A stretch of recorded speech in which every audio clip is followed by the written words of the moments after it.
എന്നുണ്ടല്ലോ രസം റൈസാണ് ഉണ്ടാക്കിയത്. നമുക്ക് പനിയൊക്കെ വന്നിരിക്കുന്ന ടൈമിൽ ഈ റൈസ് ഉണ്ടാക്കി കഴിഞ്ഞാൽ നല്ല ടേസ്റ്റ് ആയിരിക്കും കേട്ടോ വായിക്ക്. നമുക്ക് വേറെ എന്ത് കഴിച്ചാലും നമുക്ക് അങ്ങനെ ഒരു ടേസ്റ്റൊന്നും തോന്നില്ലല്ലോ, പക്ഷെ ഇത് അടിപൊളിയായിരിക്കും ആ ഒരു ടൈമിൽ. അതെങ്ങനെയാണ് ഉണ്ടാക്കാൻ നോക്കാം. അതിനായിട്ട് ഞാൻ ഒരു ഗ്ലാസ് പച്ചരി, 1/4 ഗ്ലാസ് തൂരപ്പരിപ്പ് അരമണിക്കൂർ ഞാൻ കുതിരാൻ വെച്ചിട്ടുണ്ടായിരുന്നേ. അതിനുശേഷം ഒരു ഇടികല്ലിലേക്ക് കുരുമുളക്, വെളുത്തുള്ളി, പച്ചമുളക്, ജീരകം നന്നായി ചതച്ചെടുക്കണേ.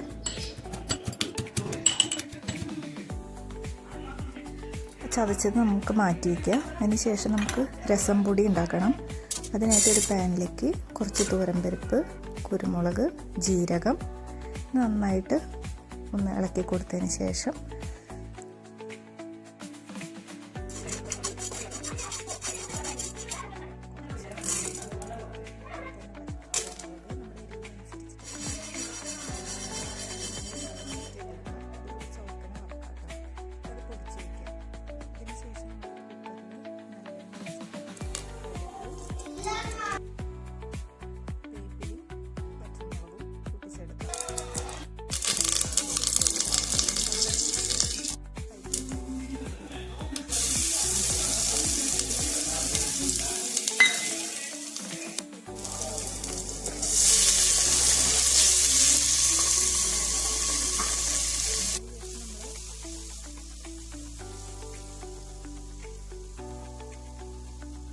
ഇനി ഇതിലേക്ക് നമ്മുടെ രസം പൗഡർ ഇട്ട് കൊടുക്കണം കേട്ടോ.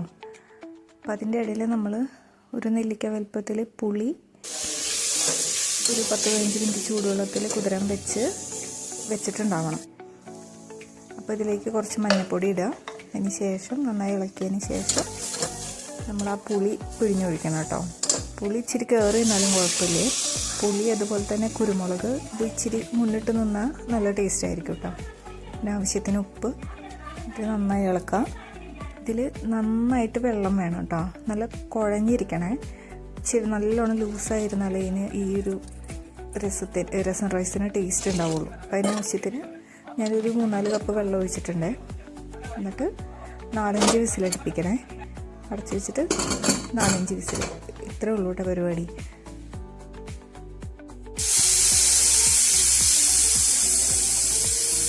ഒരു 3-4 വിസിലൊക്കെ കഴിഞ്ഞ് നമ്മൾ തുറന്ന് നോക്കുമ്പോഴത്തേനും നന്നായി ഉടഞ്ഞിട്ടുണ്ടാവും കേട്ടോ. വെന്ത് കുഴഞ്ഞിരിക്കുന്നുണ്ടാവേ. ഇതിനേക്കാളും നിങ്ങൾക്ക് വെള്ളത്തിൽ ഇച്ചിരി കൂട്ടിയെടുക്കണമെന്നുണ്ടെങ്കിൽ അതിനനുസരിച്ച് വെള്ളം ഒഴിക്കുക. വേവും അതുപോലെ തന്നെ നന്നായി വെന്ത് വരണം കേട്ടോ.